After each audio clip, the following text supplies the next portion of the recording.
Six মারার যে ability এটা কিন্তু অস্বাভাবিক। উনি কিন্তু ইচ্ছা করে বাজে ফর্মটাকে ক্যারি করতেছে। আমরা কি কোনো প্রেডিকশন করতে পারি যে এই ব্যাটসম্যান এত রান করতে পারে বা এই বলার এত রান করতে পারে? রোহিত শর্মা, শুভমান গিল, বিরাট কোহলি, শ্রেয়াস আয়ার দেখেন এক পর্যায়ে কিন্তু 4 ওভারে তার রান ছিল 32 বা এই টুর্নামেন্টের ফাইনালে সবচেয়ে বেশি ভালো পারফরমেন্স কে হতে পারে?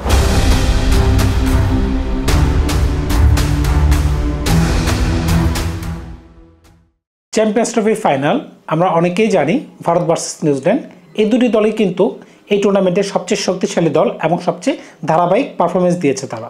এখন তাদের মাঝখানে যে ফাইনাল হবে এটা তো জানলেন, কিন্তু এই ম্যাচে কোন ধরনের পারফরমেন্স দিবে কোন ব্যাটসম্যান কিংবা বলার সেটা কি আপনাদের ধারণা আছে?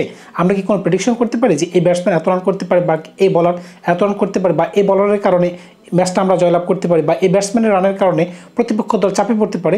নানাবিধ প্রশ্ন কিন্তু ভক্তদের মনে কিন্তু থেকেই যায়। একটা প্রেডিকশন যদি আমরা করি দুই দলের মাঝখানে তাহলে কেমন দেখা যায় সেটি? ইন্ডিয়া দল মোটামুটি ব্যাটিংয়ে সবচেয়ে বেশি স্ট্রং, এটা আমরা সবাই জানি। বোলিংও কিন্তু সবচেয়ে বেশি স্ট্রং এই কন্ডিশনে, কারণ তারা 4 জন স্পিনার নিয়ে খেলতেছে আপাতত। ব্যাটসম্যানগুলো যদি আমরা একটু খেয়াল করি, রোহিত শর্মা, শুভমান গিল, বিরাট কোহলি, শ্রেয়াস আয়ার, হার্দিক পান্ডিয়া, তো বুঝতেই পারতেছেন এখানে কোন ধরনের ব্যাটসম্যান রয়েছে। আমি ব্যক্তিগতভাবে আশাবাদী এই ম্যাচে বিরাট কোহলি এবং শ্রেয়াস আয়ারের বিরাট ভূমিকা থাকবে। যদি উপরে রোহিত শর্মা যদি একটু রান করতে পারে তাহলে তো কথাই নেই। রোহিত শর্মা যদি কোনোভাবে 10 থেকে 12 ওভার বা 15 ওভার খেলে দিতে পারে, সেটা প্রথমে ব্যাটিং করে হোক বা পরে ব্যাটিং করে হোক, তাহলে বিপক্ষ দল হিসেবে নিউজিল্যান্ড কিন্তু একদম কোণঠাসা হয়ে পড়বে, নো ডাউট অ্যাবাউট দ্যাট। কিন্তু রোহিত শর্মা যে ধরনের বাজে ফর্মের মাঝখানে রয়েছেন, বাজে ফর্ম কেন বলবো, উনি কিন্তু ইচ্ছা করে বাজে ফর্মটাকে ক্যারি করতেছে। উনি যদি চায় যে না আমি 2-4 ওভার 10 ওভার আমি ক্রিজে স্টে করবো, ওনার পক্ষে কিন্তু সেটা পসিবল। কিন্তু তিনি এতটাই ডমিনেট করার চেষ্টা করতেছে প্রতিপক্ষের বলারকে ইচ্ছা করে, তাই তিনি অতি অল্প সময়ের মাঝখানে বা চিপ শটে তিনি আউট হয়ে যাচ্ছেন। একান্তই ব্যক্তিগত কারণে তিনি আউট হচ্ছেন। উনি যদি একটু স্টেবল ধরে খেলেন বা একটু দীর্ঘস্থায়ী করে ম্যাচটিকে একটু ক্যারি ফরওয়ার্ড করতে চান তাহলে কিন্তু ওনার পক্ষে সেটা সম্ভব। বিরাট কোহলিকে নিয়ে কথা বলা এখানে কিছুই নেই। উনি কন্ডিশন বোঝেন, সিচুয়েশন বোঝেন, উনি কীভাবে রান করতে হয়, বড় রান করতে হয়, কীভাবে ম্যাচটাকে লম্বা করতে হয়, কীভাবে তাড়াতাড়ি রান করতে হয়, উনি সবই বোঝেন। তাই ওনাকে নিয়ে কথা বলার কিছুই নেই। He is the greatest among all the players. Shreyas আয়ারকে নিয়ে যদি কথা বলা হয় তাহলে শ্রেয়াস আয়ার যে রানগুলি এই টুর্নামেন্টে করেছেন, আপনারা যদি খেয়াল করে থাকেন ইন্ডিয়া দল কিন্তু 2-3টা উইকেট টপ করে পড়ে গিয়েছিল, এরপরে কিন্তু তিনি প্রেসারের মাঝখানে এই রানগুলি করেছেন। এমনকি অক্ষর প্যাটেলের কথা যদি বলেন, আমি তাকে ফ্লোটার হিসেবেই গণ্য করি। 5 নম্বরে তিনি রেগুলার খেলতেছেন। উনি বলাতে যেটা পারদর্শী, কিন্তু ব্যাটাতে আমার মনে হচ্ছে তিনি বেশি পারদর্শী। ওনাকে আর অলরাউন্ডার হিসেবে আমি কাউন্ট করি না, ব্যাটসম্যান হিসেবেই কাউন্ট করি। তিনি ব্যাটসম্যান প্লাস তিনি বল করতে পারেন, বিষয়টা এরকম। আপনারা কিন্তু তাকে ইন্ডিয়া দলের বলার হিসেবে গণ্য করবেন না। এখন কেএল রাহুলের কথা আপনারা কী বলবেন? এত ভালো মানের একজন ব্যাটসম্যান 6 নম্বরে এসে খেলতেছে, আপনারা বুঝতেই পারছেন ইন্ডিয়া দলের ব্যাটিংটা কতটুকু শক্ত। এরপরও কিন্তু ব্যাটিং শেষ হয়ে যায় নাই। হার্দিক পান্ডিয়া এই যে একজন ব্যাটসম্যান রয়েছে, সে যদি ডট বলও খায়, আপনাদের সেমিফাইনালের ম্যাচটির কথা মনে আছে কি? এক পর্যায়ে মনে হচ্ছিল সে অত্যাধিক ডট বল খেয়ে যাচ্ছে, কিন্তু না, তার যে 6 মারার যে এবিলিটি এটা কিন্তু অস্বাভাবিক। অন্য কোনো প্লেয়ারের তুলনায় এটি 10 টাইমস বেশি।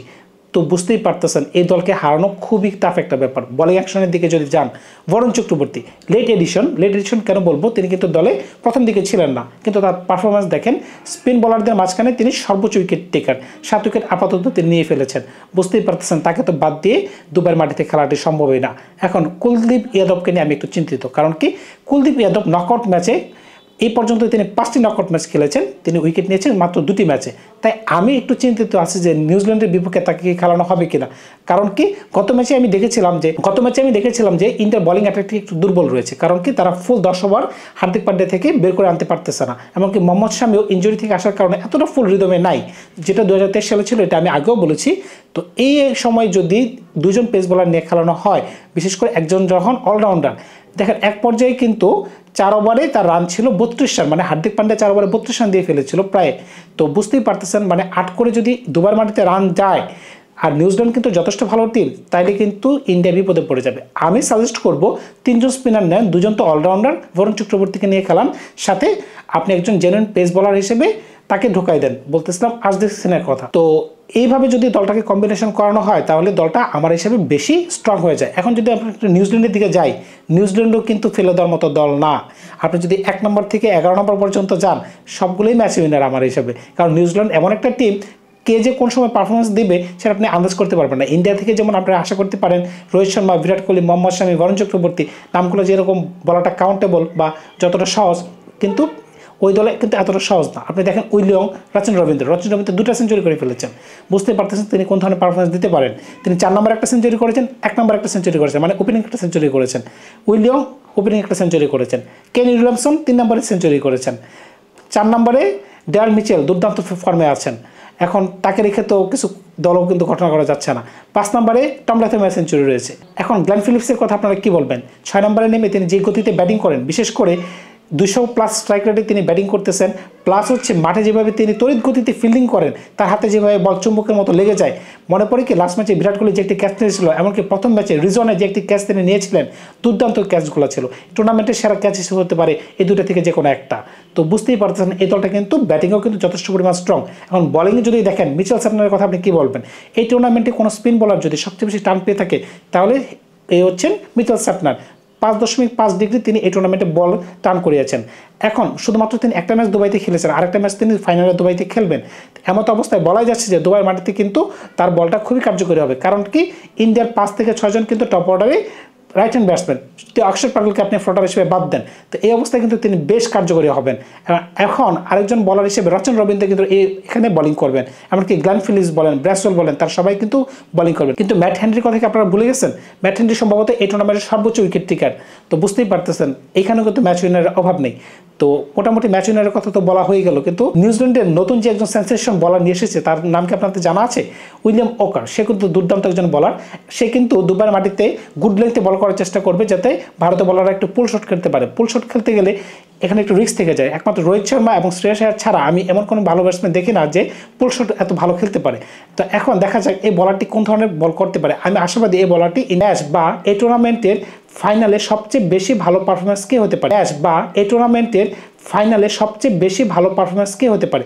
আমি যদি দুজন করে দুই পক্ষের 4 জন প্লেয়ারকে বাছাই করে নিই, তাহলে আপনাদের একটু কমেন্টস করে জানাবেন আপনারা আমার সাথে একমত কিনা। আমি ভারত থেকে কেএল রাহুল এবং বরুণ চক্রবর্তী এই দুজনকে আমি নিচ্ছি, কারণ কেন জানি মনে হচ্ছে আমার কেএল রাহুল এই ম্যাচে ভালো ভূমিকা রাখবে। এমনকি আপনারা যদি নিউজিল্যান্ডের দিকে যান, আমি বলবো টম ল্যাথম এবং মিচেল স্যাটনার। এই হচ্ছে আমার পছন্দের 4 জন। এখন আপনাদের মতামত তো আমার সাথে একমত না হতে পারেন, আপনারা বলতে পারেন কেএল রাহুল এত পরে এসে কীভাবে ম্যাচ ধরতে পারে, কারণ দুবাইয়ের মাঠ তো বলা যাচ্ছে না প্রথম থেকে কী হতে পারে। আমার কেন জানি মনে হচ্ছে এই 4 জনের সাথে যাওয়া উচিত, আমি 4 জনের সাথে গেলাম। দুবাইয়ের মাঠ তো তাই বলা যাচ্ছে না পারফরমেন্স কোন দিকে যাবে, খেলা কোনভাবে যাবে, উইকেটটা কোন ধরনের হবে। গত ম্যাচে দেখলাম যথেষ্ট ভালো উইকেট, এমনও হতে পারে যে পরবর্তী ম্যাচে মানে ফাইনালে ম্যাচে এর থেকে ভালো উইকেট হতে পারে। আবার এরকমও হতে পারে 220 রানের উইকেট হতে পারে। 220 রানের উইকেট যদি হয় তাহলে কিন্তু টপ উইকেট পড়ার সম্ভাবনা থেকে যায়। তো বলা যাচ্ছে না, কিন্তু অগ্রিম কোনো কিছু বলা যাচ্ছে না, কারণ মাঠে যখন না নামবেন তখন কিন্তু আপনি পিচ সম্পর্কে এতটা ধারণা আপনি পাবেন না। আপনি টুকটুক করতে পারবেন বা পিচের সামনে দিয়ে হেঁটে যেতে পারবেন, কিন্তু পিচের কন্ডিশন আপনি ততটা বুঝতে পারবেন না যতক্ষণ না পর্যন্ত 5-10 ওভার খেলা না গড়াবে। আমরা দর্শকও বুঝতে পারবো না, অ্যাজ এ ব্যাটসম্যান হিসেবেও তারা বেশি বুঝতে পারবে না। সুতরাং আপনাদেরকে সময় দিতে হবে, আমাদেরকে সময় দিতে হবে। তো সে পর্যন্ত আজকে বিদায় নিলাম। ধন্যবাদ সবাইকে, ভালো থাকবেন আপনারা, দেখা যাক। তবে আমি আশাবাদী যে ভারত এবারে কাপটি নিয়ে যাবে। ধন্যবাদ সবাইকে।